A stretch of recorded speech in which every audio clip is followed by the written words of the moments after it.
Friends, खाने वाली classes में आप सबका स्वागत है। आज का जो टॉपिक्स है वो है रासायनिक साम्य, आयनिक साम्य और एसिड बेस।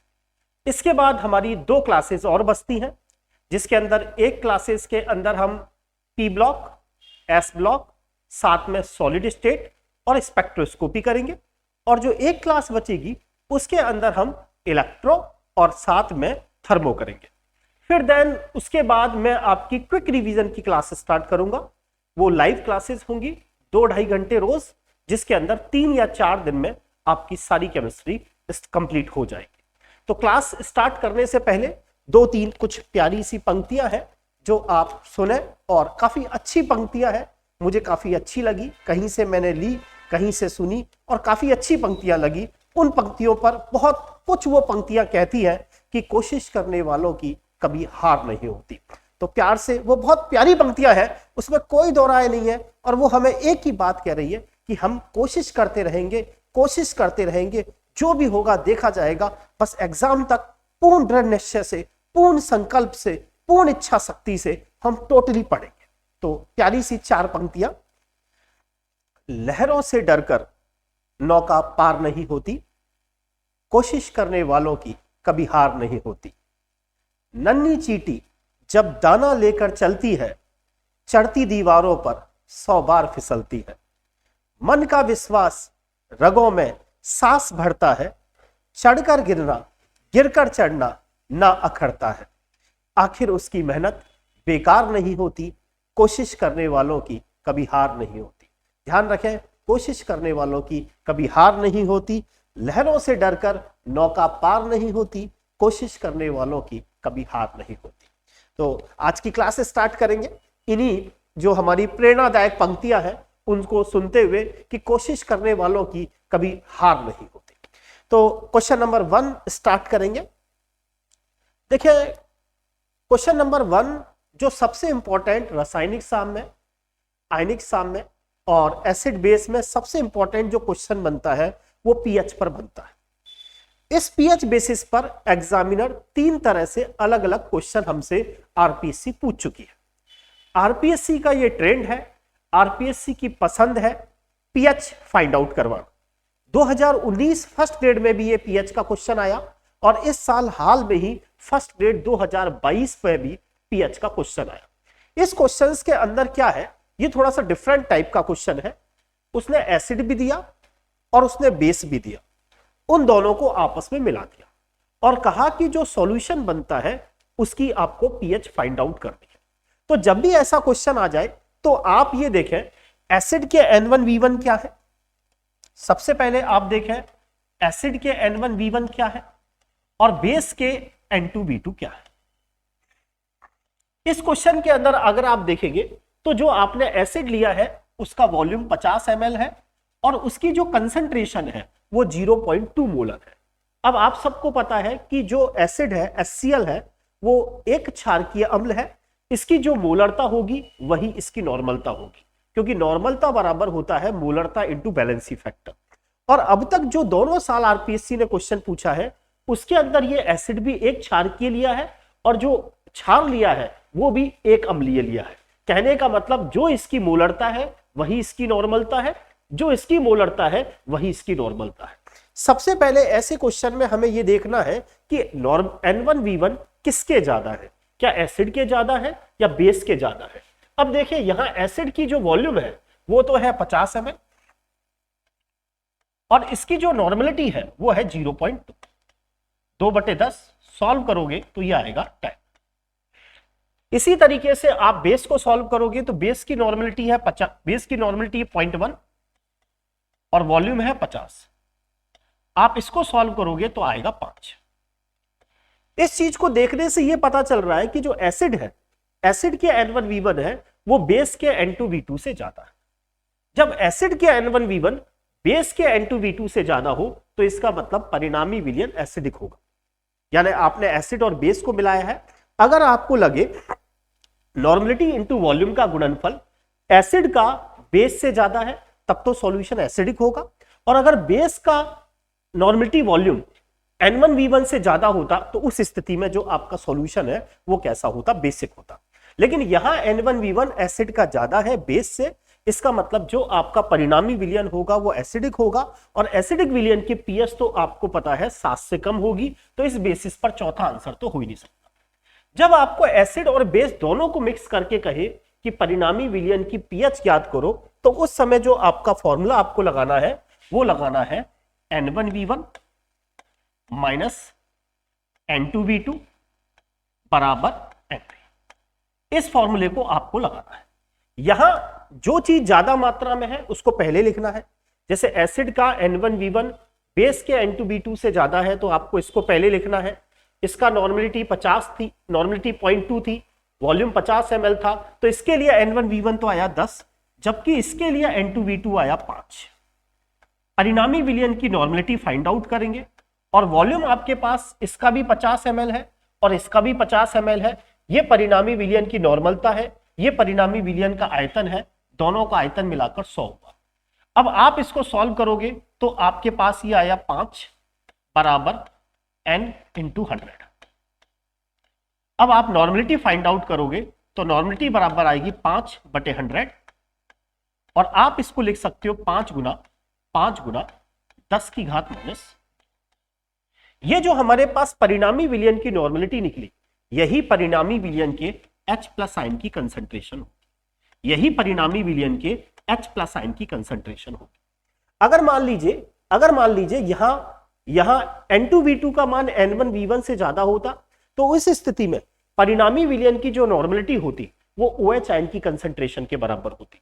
लेकिन यहां एसिड का N1V1 बेस के N2V2 से ज्यादा है, इसीलिए हम ये कहेंगे जो परिणामी विलयन की जो नॉर्मलिटी निकलेगी या परिणामी विलयन की जो कंसंट्रेशन निकलेगी वही किसके बराबर होगी, परिणामी H प्लस आयन की कंसंट्रेशन के।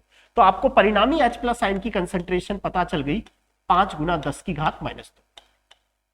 अब आप सबको पता है pH कैसे निकालते हैं, pH बराबर होता है minus log of H plus ion की कंसंट्रेशन। तो हम करेंगे माइनस लॉग, और H प्लस आयन की जो कंसंट्रेशन होती है वो है 5 इंटू 10 की घात माइनस 2। अब आप सबने फॉर्मूला पढ़ा है, लॉग A इंटू 10 की पावर माइनस B का जब हम नेगेटिव लॉग लेते हैं, लॉग A इंटू 10 की पावर माइनस 2 का जब नेगेटिव लॉग लेते हैं, तो ये जो माइनस 2 है ये आगे आ जाता है 2, और 5 इसके साथ रहता है 2 माइनस लॉग 5, और log 5 की जो वैल्यू है वो करीबन 0.7 के आसपास होती है। तो आप इसको सॉल्व करेंगे तो आपका आंसर क्या आ जाएगा, 1.3। इसीलिए इसका आंसर एग्जामिनर ने क्या दिया, 1.3 दिया। ऐसा कि ऐसा क्वेश्चन इस साल फर्स्ट ग्रेड 2022 में वापस रिपीट हुआ है, तो एक बार मैं वापस इस क्वेश्चन को बता देता हूं। जब ऐसा क्वेश्चन आपके पास आ जाए, एक एसिड हो और एक बेस हो, और जनरली एग्जामिनर दोनों साल HCl और NaOH काम में ले रहा है, आप इसका N1V1 देखेंगे और इसका N2V2 देखेंगे। इसके N1V1 का मान इसके N2V2 से ज्यादा है, तो कुल मिलाकर परिणामी विलयन अम्लीय होगा, और परिणामी विलयन अगर अम्लीय होगा तो उसकी pH जो होगी वो 7 से कम ही आएगी। इस स्थिति में जब एक एसिड और एक बेस दे रखा हो और मिक्स कर रखा हो और परिणामी विलयन की pH पूछे, तो फॉर्मूला लगाएंगे N1V1 माइनस N2V2 बराबर NV। यहां ज्यादा मात्रा वाले को पहले लिखेंगे, बाद वाले को बाद में लिखेंगे, बराबर N। परिणामी जो क्योंकि 50 ml दोनों को मिलाए हैं, तो ये परिणामी विलयन की नॉर्मलता है और ये परिणामी विलयन का आयतन है। ये जो नॉर्मलता निकल के आई यही H आयन की कंसंट्रेशन के बराबर है। तो H आयन की जो कंसंट्रेशन आपके पास आई वो 5 गुना 10 की घात माइनस 5 आई, फिर 5 गुना 10 की घात माइनस 2 आई, और आपने 5 गुना 10 की घात माइनस 2 का नेगेटिव लॉग लिया।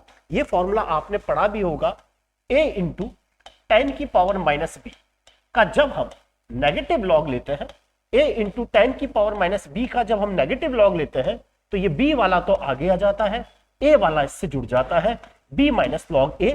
वो की वही मैंने किया, 2 को तो आगे ले आया, लॉग 5 को इसके साथ रखा, लॉग 5 की वैल्यू 0.7, सॉल्व करने पर आंसर 1.3।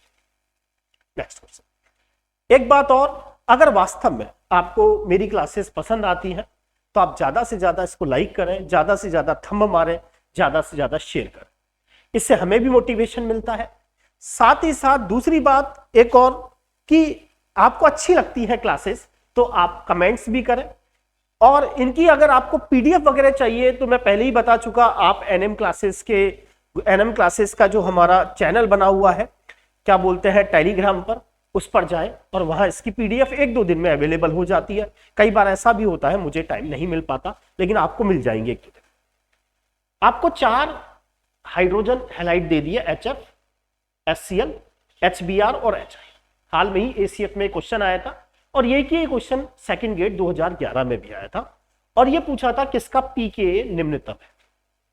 अब आप सबको पता है अम्लीयता, यानी कौन ज्यादा एसिडिक है, अम्लीयता वो डायरेक्टली प्रोपोर्शनल होता है Ka के। जिस अम्ल का वियोजन स्थिरांक सबसे ज्यादा होता है वही अम्ल सबसे ज्यादा प्रबल होता है, और Ka का उल्टा होता है pKa। यहां हमसे क्वेश्चन में यह पूछा गया कि किसका pKa सबसे कम है, यानी कि जिसका pKa सबसे कम होगा वो सबसे ज्यादा क्या होगा, अम्लीय होगा, क्योंकि pKa और अम्लीयता एक दूसरे के इनवर्स चलते हैं। कहना यह चाह रहा है कि किसका pKa मिनिमम है, यानी जिसका pKa मिनिमम होगा उसके अंदर एसिडिक प्रॉपर्टी सबसे ज्यादा होगी। तो यह पूछना चाह रहा है कि इन चारों में सबसे ज्यादा एसिडिक कौन है। तो आप सबको पता है HF, HCl, HBr और HI। वर्ग में हमेशा साइज कॉन्सेप्ट लगता है। ये जो HI बॉन्ड है ये बड़ा बॉन्ड है, बड़ा चौक जल्दी टूटता है क्योंकि इसकी बॉन्ड एनर्जी कम होती है, बंध लंबाई ज्यादा है, बड़ा चौक जल्दी टूटता है। यही कारण है HF से ज्यादा प्रबल अम्ल HCl होता है, HCl से ज्यादा प्रबल अम्ल HBr है और HBr से ज्यादा प्रबल अम्ल HI। यही ये बात आपको याद रखनी है कि HCl, HBr और HI ये तीनों तो स्ट्रॉन्ग एसिड की कैटेगरी में आते हैं, ये तीनों प्रबल अम्ल है, जबकि जो आपका HF होता है ये वीक एसिड है। हमारे 6-7 जो स्ट्रॉन्ग एसिड्स हैं उनमें ध्यान रखें, HCl, HBr, HI प्रबल अम्ल है, जबकि HF आपका वीक एसिड है। यही कारण है कि इसके अंदर pKa किसका कम है। कहने का मतलब कौन सबसे ज्यादा अम्लीय है, तो आप कहोगे HI है। उसका रीजन यह है कि ये बॉन्ड बड़ा है, बड़ा बॉन्ड जल्दी टूटेगा, तुरंत H+ आयन मिलेगा, और जो जल्दी H+ आयन देता है वो अच्छा अम्ल या प्रबल अम्ल माना जाता है। जैसे हम कहते हैं एसिटिक एसिड दुर्बल अम्ल है क्योंकि वो आसानी से H+ आयन नहीं देता, और हम कहते हैं HCl प्रबल अम्ल है, HBr प्रबल अम्ल है, HI प्रबल अम्ल है क्योंकि वो पानी में डालते ही तुरंत आपको क्या देते हैं, H+ आयन देते हैं। ये वाला क्वेश्चन आरपीएससी की पहले पसंद रहा है लगातार 2 साल, क्योंकि ये क्वेश्चन थोड़ा सा ट्विस्टिंग वाला क्वेश्चन। वो आपसे ये जानना चाहता है कि कम से कम आपको ये तो पता है कि पीएच अगर 7 से कम होती है तो ही सॉल्यूशन एसिडिक होता है, और पीएच अगर किसी सॉल्यूशन की 7 से ज्यादा आ रही है तो वो बेस होता है।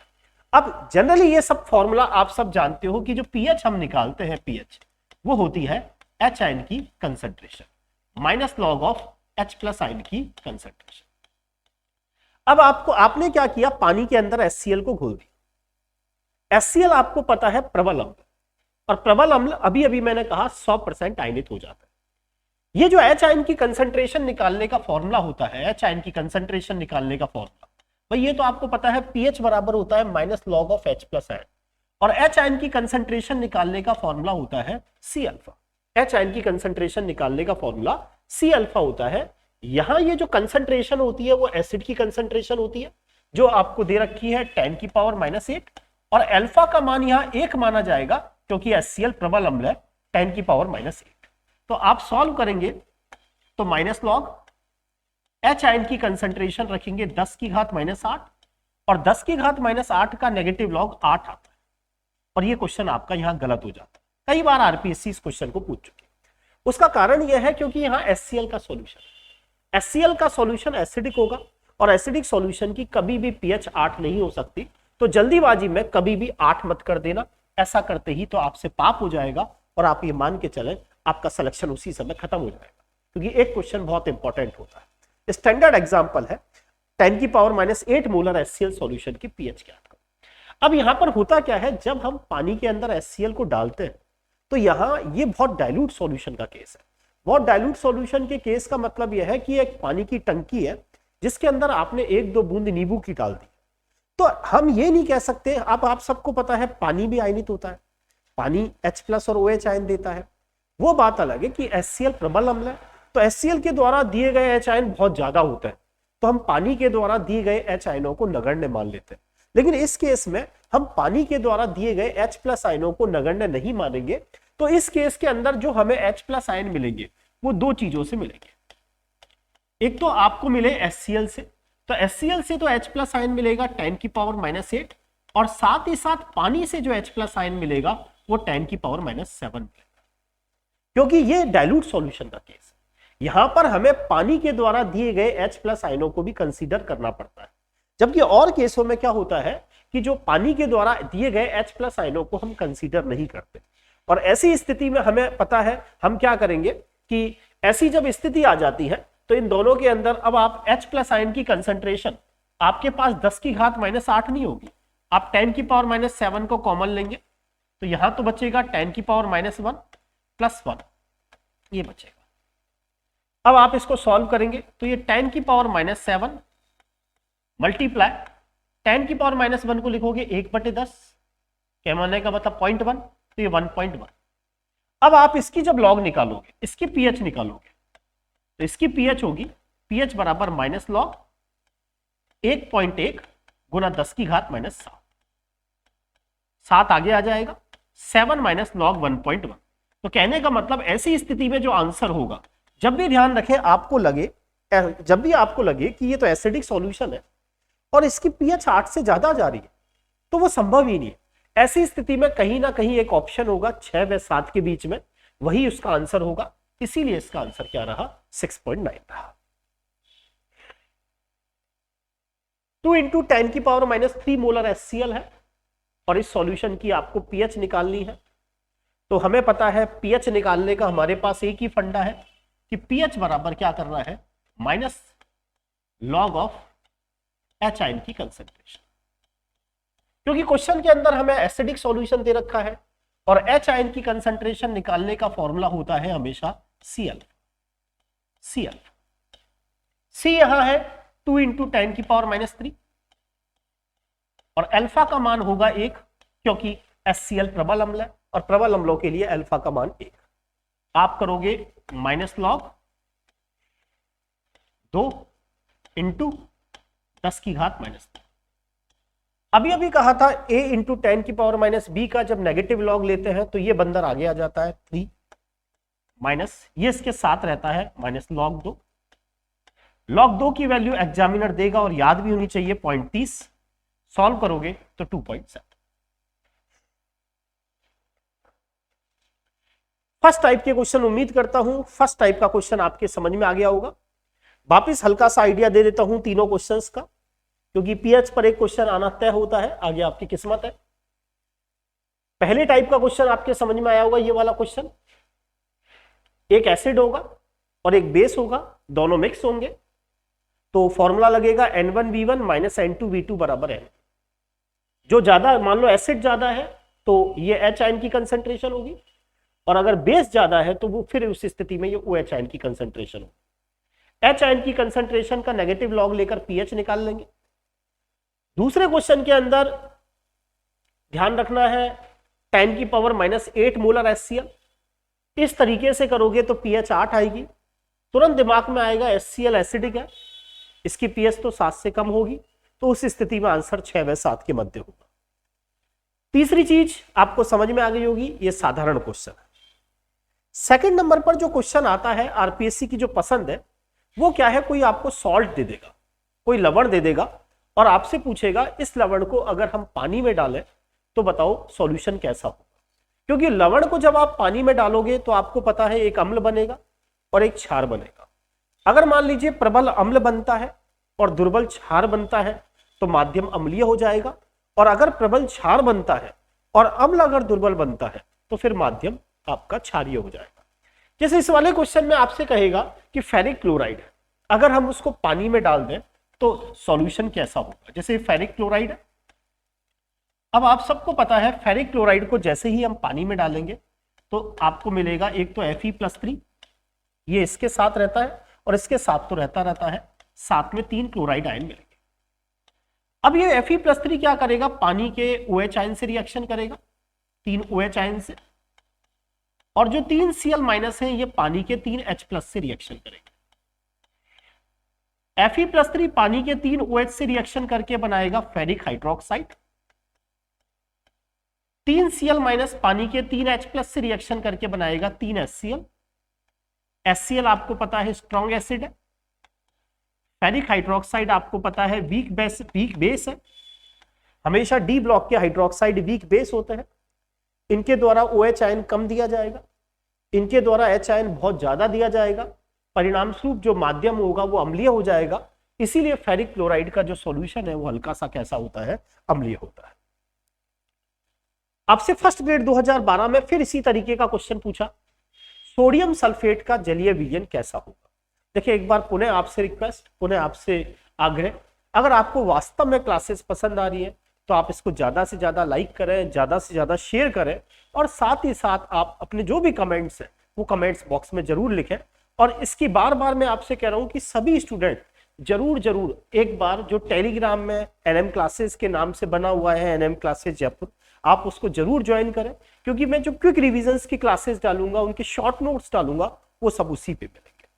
अगला क्वेश्चन है सोडियम सल्फेट का जलीय विलयन कैसा होगा। अब आप सबको पता है सोडियम सल्फेट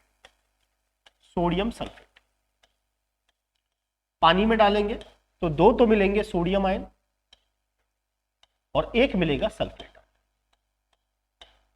ये जो सोडियम आयन है ये पानी के OH आयन से रिएक्शन करेगा, 2 OH आयन पकड़ेगा, 2 NaOH बनाएगा, और सल्फेट आयन पानी के 2 H प्लस को पकड़ेगा और ये बनाएगा H2SO। अब आपको पता है H2SO4 स्ट्रॉन्ग एसिड है और फर्स्ट वर्ग के हाइड्रोक्साइड स्ट्रॉन्ग बेस होता है। जितने H आयन ये देगा उतने ही OH आयन ये देगा। परिणाम स्वरूप परिणामी विलयन कैसा हो जाएगा, उदासीन हो जाएगा। अगला क्वेश्चन लैब असिस्टेंट 2000 सॉल्यूशन में किसकी pH मिनिमम होगी। आपको 4 सॉल्ट दे रहा है और पूछ रहा है किसकी pH मिनिमम होगी। जैसे NaNO3 की बात करें तो पानी में डालने पर एक तो यह Na प्लस देगा और NO3 माइनस देगा। अब Na+ पानी के OH आयन से रिएक्शन करके NaOH बनाएगा और NO3 माइनस पानी के H+ से रिएक्शन करके HNO3 बनाएगा। नाइट्रिक एसिड स्ट्रॉन्ग एसिड है, NaOH स्ट्रॉन्ग बेस है, जितने H आयन देगा उतने ही OH आयन देगा। परिणाम स्वरूप इसकी pH तो 7 रहेगी। सोडियम फास्फेट को अगर आप पानी में डालोगे तो इससे तो मिलेगा 3NaOH और साथ में बनेगा H3PO। H3PO4 वीक एसिड है, NaOH स्ट्रॉन्ग बेस है, माध्यम क्षारीय हो जाएगा, pH का मान 7 से ज्यादा हो। NH4Cl को पानी में डालोगे तो एक तो बनेगा NH4OH और साथ में HCl बनेगा। HCl आपको पता है स्ट्रॉन्ग एसिड है, NH4OH वीक बेस है। स्ट्रॉन्ग एसिड होगा तो माध्यम एसिडिक होगा और एसिडिक होगा तो pH 7 से कम। पोटेशियम सल्फेट को पानी में डालोगे तो एक तो KOH बनेगा, एक H2SO4 बनेगा। H2SO4 स्ट्रॉन्ग एसिड है, QH स्ट्रॉन्ग बेस है, परिणाम pH 7 बनी रहेगी। अगला क्वेश्चन, अब एक क्वेश्चन विलेयता गुणनफल पर और बार बार आता है कि विलेयता गुणनफल आप सबने पढ़ा भी है KSP और सबने पढ़ा है कि KSP और सबने पढ़ा भी होगा विलेयता गुणनफल। एक क्वेश्चन आयनिक साम्य में एग्जामिनर इसको खूब पसंद करता है, S और KSP में आपस में क्या रिलेशन है, या किसी का KSP अगर आपको लिखना है तो कैसे लिखेंगे। जैसे एग्जामिनर ने क्वेश्चन दिया कि सिल्वर क्रोमेट का विलेयता गुणनफल आपको लिखना है, KSP लिखना है, तो सबसे पहले आप क्या करेंगे, सिल्वर क्रोमेट है Ag2CrO। अब आपको पता है कि सिल्वर क्रोमेट क्या करेगा, 2 तो देगा Ag+ आयन और एक आपको मिलेगा इससे क्रोमेट आयन। ठीक है, सबसे पहले आपको यह पता होना चाहिए विलेयता गुणनफल क्या है। विलेयता गुणनफल क्या होता है कि जो अल्प विलेय लवण होता है उनका जो संतृप्त विलयन होता है उसमें उपस्थित जो आयंस है उनकी आयनिक सांद्रता का क्या होता है, गुणनफल होता है। जैसे सिल्वर क्रोमेट को का जब आप संतृप्त विलयन बनाओगे तो आप 2Ag+ को ऐसे भी लिख सकते हो, Ag+ और CrO4-2 ऐसे भी लिख सकते हो। तो ऐसी स्थिति में वापस डेफिनेशन क्या कहती है, विलेयता गुणनफल क्या है कि जो संतृप्त विलयन में उपस्थित जो आयंस है उनकी जो आयनिक सांद्रता है उसका गुणनफल, आयनिक सांद्रता का गुणनफल। कहने का मतलब जब आप Ksp लिखोगे तो इनकी आयनिक सांद्रता यानी Ag+ इनका गुणनफल, तो Ag+ का तो क्या हो जाएगा स्क्वायर और साथ में क्रोमेट CrO4-2। उम्मीद करता हूं समझ में आ गया होगा। इसीलिए जो इसका आंसर है वो क्या रहेगा, कहीं क्वेश्चन में फर्स्ट वाला। प्रेसिपिटेशन कब प्राप्त होता है, तो आप सबको पता है अवक्षेपण की स्थिति क्या होती है कि जब आयनिक सांद्रता का जो गुणनफल होता है, आयनिक सांद्रता का जो गुणनफल होता है, आयंस की सांद्रता का अगर गुणनफल जो है, आप सबको पता है विलयन 3 तरह के होते हैं, एक असंतृप्त विलयन, एक संतृप्त विलयन और एक अति संतृप्त विलयन जिसको अवक्षेपण की स्थिति कहा जाता है। और आयनिक सांद्रता का अगर गुणनफल Ksp से ज्यादा हो जाता है तो उस स्थिति में हमें प्रेसिपिटेशन प्राप्त होता है। और यहां आयनिक गुणनफल का मान जब विलेयता गुणनफल से अधिक होता है तो उस समय हमें प्रेसिपिटेशन प्राप्त होता है। जब आयनिक सांद्रता का गुणनफल Ksp के बराबर होता है तो वो संतृप्त विलयन होता है, और जब आयनिक सांद्रता का गुणनफल से ज्यादा Ksp होता है तो वो आपका असंतृप्त विलयन होता है। अच्छा क्वेश्चन लैब असिस्टेंट में पूछा गया, ऐसे क्वेश्चन बनने के पूरे चांसेस हैं। कैल्शियम फास्फेट की विलेयता दे रखी है x मोल प्रति लीटर और उसका विलेयता गुणनफल हमसे पूछ रहा है। कैल्शियम फास्फेट की विलेयता दे रखी है, x दे रखी है और हमसे पूछ रहा है कि इसकी विलेयता गुणनफल क्या होगा। तो देखो ये एक तरीके का S और Ksp के बीच में रिलेशन। तो मैं इस क्वेश्चन को 2 तरीके से करके बता रहा हूं। पहला तरीका क्या है, जैसे कैल्शियम फास्फेट है, जो कैल्शियम फास्फेट है अगर आप इसको पानी में डालोगे तो आपको 3 तो मिलेंगे कैल्शियम आयन और 2 मिलेंगे फास्फेट आयन। अब थोड़ी सी स्टाइकियोमेट्री आपको थोड़ी सी अभी के लिए याद रखनी पड़ेगी। जैसे कैल्शियम फास्फेट का जब हम संतृप्त विलयन बनाते हैं तो उस समय जो ये कैल्शियम आयन है उसकी जो सॉल्युबिलिटी है, उसकी जो विलेयता है वो रहेगी 3s, और फास्फेट आयन की जो विलेयता है वो रहेगी 2s। ये थोड़ा सा स्टाइकियोमेट्री का कॉन्सेप्ट है। कैल्शियम आयन की विलेयता तो रहेगी 3s और फास्फेट आयन की विलेयता रहेगी जो आगे लिखा हुआ है 2s। अब मान लीजिए मुझे कहा गया इसकी Ksp निकालो, तो Ksp कैसे लिखते हैं अभी बताया था। कैल्शियम आयन की जो भी कंसंट्रेशन है उसका क्यूब कर देते हैं और फास्फेट आयन की जो कंसंट्रेशन है उसका स्क्वायर कर। अब आपने कहा ये कैल्शियम आयन की कंसंट्रेशन 3s है तो 3s का तो क्यूब हो जाएगा, मतलब कंसंट्रेशन और विलेयता एक ही बात होती है, और 2s का स्क्वायर हो जाएगा। तो आप करोगे 3 × 9 = 9 × 27s3 और 2 दूनी 4 4s स्क्वायर, 27 चौक 108, तो आंसर हो गया 108s। वैसे भी याद रखें अगर आपको कोई ऐसा लवण दे रखा है जिसमें धनायन तो द्विसंयोजी और ऋणायन त्रिसंयोजी हो तो विलेयता और विलेयता गुणनफल के बीच में जो संबंध निकल के आता है वो आता है 108s। यहां फर्क यह है s की जगह उसने x लिख दिया। अगर आप इससे नहीं करना चाहते और ऐसा क्वेश्चन आ जाए कि इसकी विलेयता और विलेयता गुणनफल में क्या संबंध है तो आप इस फॉर्मूले से भी कर सकते हो, x⁻x dot y⁻y dot s x + y। इस फॉर्मूले से भी आप डायरेक्ट Ksp निकाल सकते। यहां x का मतलब क्या है, जैसे कैल्शियम फास्फेट है तो इस कैल्शियम फास्फेट में इस कैल्शियम के ऊपर चार्ज है +2, तो इसके लिए x है वो है 2, यानी इसके ऊपर आने वाला चार्ज। तो यहां कैल्शियम के ऊपर 2 चार्ज आएगा तो हम लिख सकते हैं x = 2 है तो 2 की पावर 2 डॉट। अब फास्फेट को देखेंगे तो फास्फेट के ऊपर चार्ज आएगा -3, तो यहां जो y है वो है 3 की पावर 3 डॉट s, 3 और 2 5।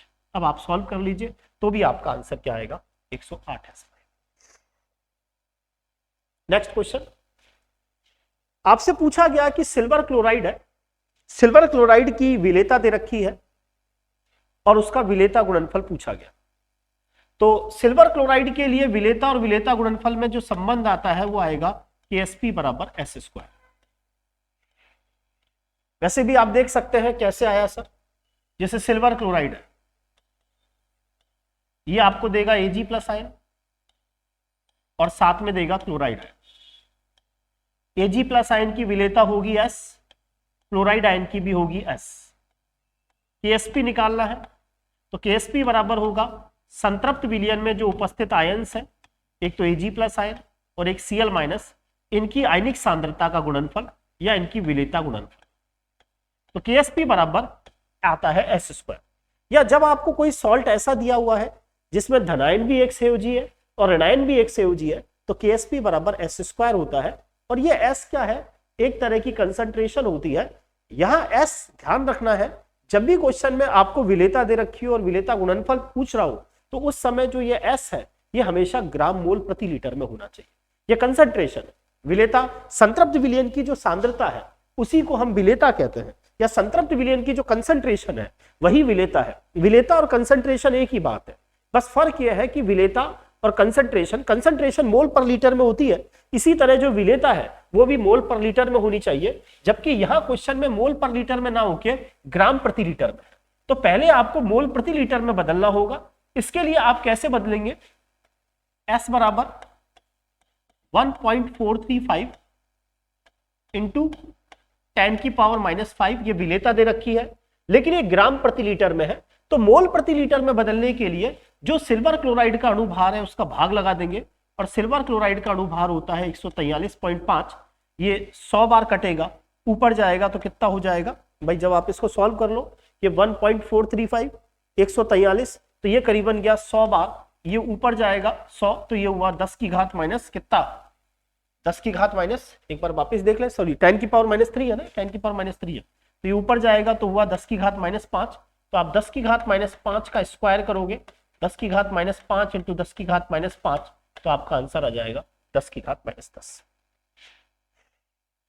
अगला क्वेश्चन, इनमें वो कौन सा आयन, देखिए तीसरे नंबर का जो क्वेश्चन बनता है चौथे नंबर का रासायनिक साम्य आयनिक साम्य पे, वो इस तरह का क्वेश्चन खूब बनता है कि ब्रॉन्स्टेड लॉरी अवधारणा पे, या कौन सा लुईस अम्ल है कौन सा लुईस क्षार है। अब आप सबको पता है कि जो इनमें से कौन स्पीसीज उभयधर्मी है। उभयधर्मी का मतलब यहां पर यह है ऐसी कौन सी स्पीसीज है जो प्रोटॉन दे भी सकती है और प्रोटॉन ले भी सकती है। तो आपको दिख रहा होगा HSO4-, ये एक H+ देकर SO4-2 में भी बदल सकता है और एक H+ लेके H2SO4 भी बना सकता है। इसीलिए यहां पर जो उभयधर्मी है वो HSO4- है। कार्बोनेट के पास कोई प्रोटॉन है ही नहीं तो ये देगा कैसे, ये तो लेगा। Cl- के पास कोई प्रोटॉन नहीं है, ये प्रोटॉन लेगा। H3O+ ऑक्सीजन मैक्सिमम 3 प्रोटॉन ही धारण कर सकता है। अब ये नया प्रोटॉन लेगा नहीं बल्कि देगा, और जो प्रोटॉन देता है वो आपको पता है क्या है, जो H+ आयन देगा या जो प्रोटॉन देता है वो अम्ल है, और जो H+ ग्रहण करते हैं वो आपको पता है क्षार है। अगला क्वेश्चन लुईस क्षार पर पूछा गया है, इनमें से लुईस क्षार कौन सा है। अब आप सबको ये पता होना चाहिए कि एक चीज तो लुईस अम्ल होती है और एक चीज लुईस क्षार होती है। अम्ल तो कहता है लॉन पेयर आजा और लुईस क्षार कहता है लॉन पेयर जा जा। अब आप सबको पता है कि अमोनिया की स्थिति यह है, इसमें लॉन पेयर पाया जाता है नाइट्रोजन पर और ये अपने लॉन पेयर डोनेट करता है, इसीलिए अमोनिया तो लुईस क्षार है, तो ये तो आना है नहीं। SO3 पर 2 बार क्वेश्चन, पिछली बार भी क्वेश्चन आया था SO3 क्या है, तो SO3 लुईस क्षार नहीं है, ये लुईस अम्ल है। मैंने आपको कल भी बताया था, अगर बहुलबंध युक्त आपको अणु दिखाई दे, बहुलबंध अगर असमान परमाणुओं के बीच में हो, सल्फर से इलेक्ट्रॉन ऑक्सीजन की तरफ जाएगा, सल्फर पर पॉजिटिव चार्ज आएगा, पॉजिटिव चार्ज आते ही ये लॉन पेयर को कहेगा आजा आजा, तो SO3 यहां लुईस अम्ल का काम करेगा। I- कोई भी अपने ऊपर नेगेटिव चार्ज रखना नहीं चाहता, I माइनस का मतलब यहां लॉन पेयर है, ये अपने लॉन पेयर देगा क्योंकि कोई भी अपने नेगेटिव चार्ज रखना नहीं चाहता, यही कारण है I माइनस भी लुईस क्षार होगा, OH माइनस भी लुईस क्षार होगा, लेकिन यहां SO3 लुईस अम्ल होगा। साधारणतः जो सभी ऋणावेशित आयन है कोई भी अपने ऊपर चार्ज रखना नहीं चाहता। ऋणावेशित आयन का मतलब यहां इलेक्ट्रॉन है, लॉन पेयर है, ये चार्ज रखना नहीं चाहते, लॉन पेयर डोनेट करेंगे और लॉन पेयर डोनेट करेंगे तो ये लुईस क्षार की कैटेगरी में आएंगे। अगला क्वेश्चन फॉर्मूले बेस्ड क्वेश्चन है। आपको HCN हाइड्रोजन साइनाइड का एसिडिक सॉल्यूशन दे रखा है। हाइड्रोजन साइनाइड एक दुर्बल अम्ल है, इसके HCN देखिए क्वेश्चन को पढ़े, 0.001 मोलर HCN सॉल्यूशन है, उसके लिए आपको अल्फा दे रखा है और क्वेश्चन ये था कि इसके अम्ल वियोजन स्थिरांक का मान ज्ञात करें। इसके अम्ल वियोजन स्थिरांक,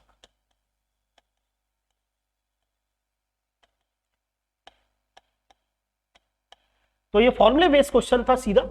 अब आप सबको पता है फॉर्मूले बेस्ड क्वेश्चन है और इस स्थिति में जो Ka निकलेगा, K अम्ल का वियोजन स्थिरांक Ka बराबर होता है अल्फा स्क्वायर। यहां हमें अल्फा दे रखा है 7% और बाकायदा कंसंट्रेशन आपको दे रखी है। 7% को आपको पता है, आप लिख सकते हो 7/100 इंटू 7/100 और कंसंट्रेशन आपके पास एसिड की, भाई ये Ka बराबर अल्फा स्क्वायर C होता है। अल्फा तो एसिड कितना आयनित हो रहा है और C एसिड की कंसंट्रेशन है जो आपको दे रखी है कितनी, 0.001। जो भी कैलकुलेशन होगी उसके बाद अब आप इसको निकाल लो। वैसे 0.49 वाला एक ही ऑप्शन है तो यही इसका आंसर। दो आपको अम्ल दे दिए जाएंगे Ha1 और Ha2 और उनके वियोजन स्थिरांक दे दिए जाएंगे कि इस अम्ल के लिए Ka इतना है, इस अम्ल के लिए Ka इतना है और आपसे पूछा जाएगा दोनों अम्लों का आपेक्षिक सामर्थ्य ज्ञात करें या दोनों अम्लों का सामर्थ्य ज्ञात करें। तो जब भी ऐसा क्वेश्चन आ जाए दो अम्लों का अपेक्षिक सामर्थ्य ज्ञात करें, लगातार आरपीएससी ने ऐसा क्वेश्चन 2 बार पूछा है सेकंड ग्रेड के अंदर, यानी दो अम्ल है, एक अम्ल है Ha1 और दूसरा अम्ल है Ha2। हमसे पूछा जाए इन दो अम्लों का आपेक्षिक सामर्थ्य ज्ञात कीजिए, कौन ज्यादा अम्लीय है कौन कम है। तो Ha1 बाय Ha2 दो अम्लों का अपेक्षिक सामर्थ्य बराबर होता है √Ka1 बाय Ka2। यहां Ka1 दे रखा है, अम्ल एक का वियोजन स्थिरांक दे रखा है 2 गुना 10⁻⁻⁶। दूसरे वाले अम्ल का वियोजन स्थिरांक दे रखा है 2 × 10⁻⁴। इजीली सॉल्व करेंगे, 2 से 2 कैंसिल आउट होगा, 10⁻⁴ ऊपर चला जाएगा तो ये 10⁻⁻2 रह जाएगा और 10⁻⁻2 का फिर आप आगे चलकर √ निकाल देंगे। इनमें दुर्बल वैद्युत अपघट्य कौन सा है? आप सबको पता है वैद्युत अपघट्य वो पदार्थ होते हैं जो आपको आयन देते हैं। HClO4 को परक्लोरिक अम्ल कहते हैं, ये प्रबल अम्ल है और प्रबल अम्ल हमेशा 100% आयनित होते हैं, प्रबल वैद्युत अपघट्य है। HI प्रबल अम्ल है, प्रबल वैद्युत अपघट्य है। सोडियम एसीटेट सॉल्ट है, लवण 100% आयनित होते हैं, प्रबल वैद्युत अपघट्य है। लेकिन कार्बोनिक एसिड दुर्बल अम्ल है और दुर्बल अम्ल कम वियोजित होते हैं, कम आयन देते हैं, इसीलिए दुर्बल वैद्युत अपघट्य है। वापिस उसी तरह का क्वेश्चन जो अभी मैंने आपको बोला था, वापिस रिपीट किया आरपीएससी ने।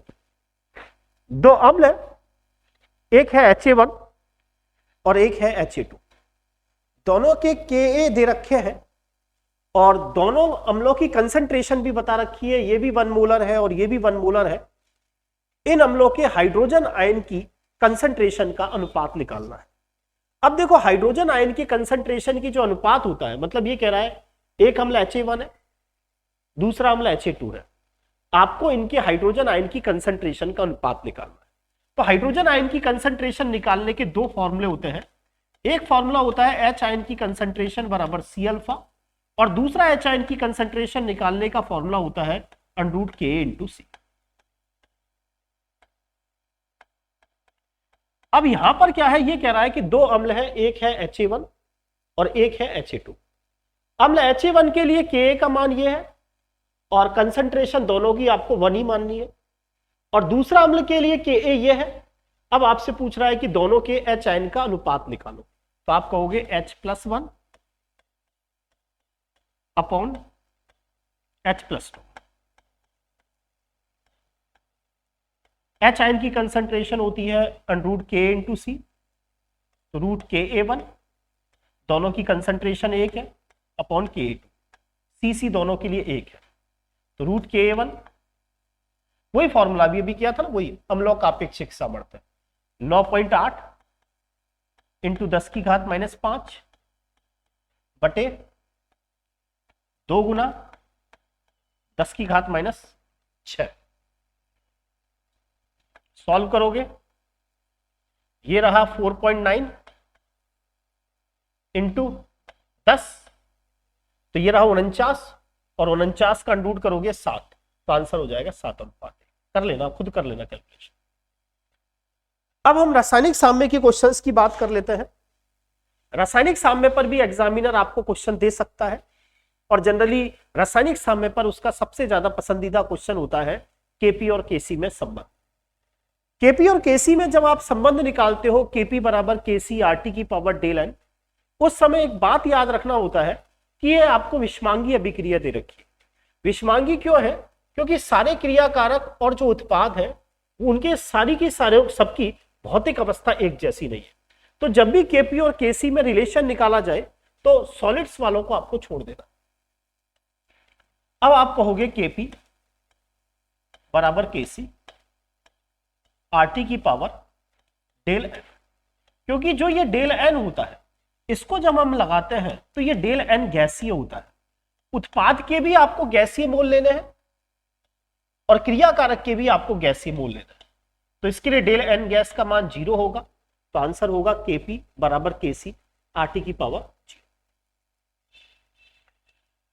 सेकंड गेट 2016 में पूछा, एक डेरिवेशन बेस्ड क्वेश्चन आ गया कि H2 + CO2 से बना CO + H2O, आपको इनकी इनिशियल कंसंट्रेशन 1 निकालनी है, और यह मानना है कि साम्य पर दोनों के द्वारा x मोल प्रति लीटर दिए जाते हैं। तो ऐसी स्थिति में आपको इसके लिए केसी फाइंड आउट करना है। बता देता हूं एक बार,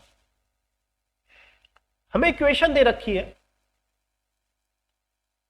H2 + CO2 से बना CO गैस प्लस H2। ये कह रहा है कि आप ये माने कि दोनों की प्रारंभ में सांद्रता, इसके भी 1 मोल, मतलब 1 मोल प्रति लीटर, यानी 1 लीटर में इसका भी 1 मोल है, इसका भी 1 मोल है, ये 0 और ये 0। अब जब साम्य स्थिति होती है तो वो कहता है कि इसके x मोल हाइड्रोजन के काम आते हैं। साम्य पर 1 में से x जाएगा, तो इसका भी 1 में से x जाएगा, ये x बचेगा, ये x बचेगा। थोड़ा बहुत अब आपको आना चाहिए तभी ये क्वेश्चन होंगे, ऐसे नहीं कि आपने कभी नहीं पढ़ा तब नहीं हो पाएगा। H2 का 1 मोल प्रारंभ में टाइम बराबर 0 पे, टाइम बराबर t पर साम्य की स्थिति में 1 में से x मोल काम आ रहा है, 1 में से x मोल काम आ रहा है। स्टाइकियोमेट्री के अनुसार CO के x मोल बनेंगे, H2O के भी x मोल बनेंगे, और साम्य सांद्रता, ये तो साम्य पर मोल है, और साम्य सांद्रता ज्ञात करने के लिए पात्र के आयतन का भाग लगा देंगे, और यहाँ पात्र का आयतन हम 1 लीटर मान लेंगे, क्योंकि क्वेश्चन में दे रखा है पात्र का आयतन 1 मोल पर लीटर। केसी निकालना आपको पता होता है, केसी कैसे निकालते हैं? उत्पाद की साम्य सांद्रता देखते हैं, तो CO की साम्य सांद्रता x/v, H2O की साम्य सांद्रता x/v, उत्पाद की साम्य सांद्रता बटे क्रियाकारक की साम्य सांद्रता 1 - x/v और 1 - x/v। Volume volume cancel out हो जाएंगे, v से v, तो आपके पास बचेगा x² बटे 1 - x का होल स्क्वायर। 10 लीटर विलयन है, उसमें 240 ग्राम आपने यूरिया घोल दिया। यूरिया का सक्रिय द्रव्यमान ज्ञात करना है। सक्रिय द्रव्यमान कुछ भी नहीं है, सक्रिय द्रव्यमान एज ए कंसंट्रेशन होती है। कंसंट्रेशन आप सबको पता है कैसे निकालते हैं। सक्रिय द्रव्यमान कुछ नहीं है, कंसंट्रेशन है। कंसंट्रेशन होती है मोल पर लीटर, मोल पर लीटर। आयतन तो दे रखा है सॉल्यूशन का 10 लीटर। मोल निकाल लोगे, मोल कैसे निकालोगे? यूरिया का दिया गया भार 240 ग्राम, अणुभार 60। मोल ऐसे ही बनाते हैं, दिया गया भार ग्राम में बटे उसका अणुभार। आयतन 10 लीटर, सॉल्व कर लो, 4/10, 4/10 का मतलब 0.4 मोल प्रति लीटर। इक्वेशन के लिए साम्य स्थिरांक निकालना है। जब भी आपसे कहे कि इसके लिए केसी लिखें तो ऊपर तो उत्पाद की साम्य सांद्रता x का स्क्वायर और y, ऊपर उस उत्पाद की साम्य सांद्रता और नीचे क्रिया कारक की साम्य सांद्रता लिखी जाती है, इसलिए इसका आंसर था। आपको पता होगा जिन अभिक्रियाओं के लिए डेल n बराबर 0 होता है उनके अंदर Kp और Kc आपस में बराबर होते हैं। यहां डेल n कैसे निकालते हैं, जैसे उत्पाद के गैसीय मोल तो है 2 और क्रिया कारक के हैं 3 और 1 4, तो इस यहां डेल n का मान तो नेगेटिव में है। यहां डेल n देखोगे तो देखो उत्पाद के भी 2 मोल और क्रिया कारक का भी 1 और 1 2 मोल, तो इसके लिए डेल n 0 होगा। और पता होगा जिनके लिए डेल n 0 होता है उनके लिए उन अभिक्रियाओं के लिए Kp बराबर किसके होता है, Kc के होता है। आपसे कहा कि जो K है साम्य स्थिरांक है, 2ab से बना a2 + b2, इसके लिए साम्य स्थिरांक K है। अगर इस अभिक्रिया को मैं 2 से भाजित कर दूं तो एक नया साम्य नियतांक निकलेगा उसमें, और पुराने वाले में क्या संबंध, क्योंकि आपने इस इक्वेशन को 2 से विभाजित किया है। जो देखे ये इक्वेशन है, इसके लिए साम्य स्थिरांक यानी K बराबर 49, और जब इस इक्वेशन के अंदर हम 2 से भाग लगाते हैं तो ये इक्वेशन बन जाएगी। उस समय जो नया साम्य स्थिरांक होगा वो K डैश बनेगा। K डैश और K में क्या रिलेशन होता है, तो K डैश बराबर होता है K की पावर 1/n। यहां K आपको दे रखा है 49, n वो संख्या है जिसका आपने इसमें भाग लगाया है, तो आपने इस पूरे के अंदर 2 का भाग लगाया है। यहां n वो संख्या है जिसका भाग लगाया है, और 49 का वर्गमूल करोगे तो आपको पता है क्या आएगा, 7। Kp और Kc में रिलेशन निकालना है, Kp बटे Kc फाइंड आउट करना है इक्वेशन के लिए। तो Kp बराबर Kc RT की पावर डेल n निकाल लेते हैं। उत्पाद का गैसीय मोल 1 और क्रिया कारक का 1 और आधा 1.5, यानी ये बचा माइनस का आधा। तो Kp बराबर Kc RT की पावर -12। अब आपसे पूछता है Kp बटे Kc निकालना, यानी Kp बटे Kc बराबर RT की पावर -12, या इसको लिख सकते हो आप √1/RT। नीचे ले जाओ, RT की पावर -12, या इसको नीचे ले जाओगे तो प्लस में हो जाएगी, और प्लस में √RT लिख सकते हो, इसलिए आंसर। उपरोक्त इक्वेशन का Kc लिखना है, तो ऊपर तो उत्पाद आना चाहिए, तो हो नहीं सकता।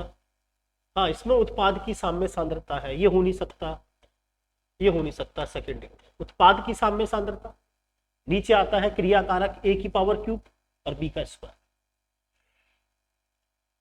a के 4 मोल b के 4 मोल के साथ मिक्स किए जाते हैं, यानी a का 4 मोल लिया, b का 4 मोल, और साम्य अवस्था में c के 2 मोल बनते हैं। तो Kc फाइंड आउट करना है। न्यूमेरिकल बेस्ड क्वेश्चन है, चांस कम है ऐसे आने की, लेकिन एक बार देख लो। a + b से बना c + b।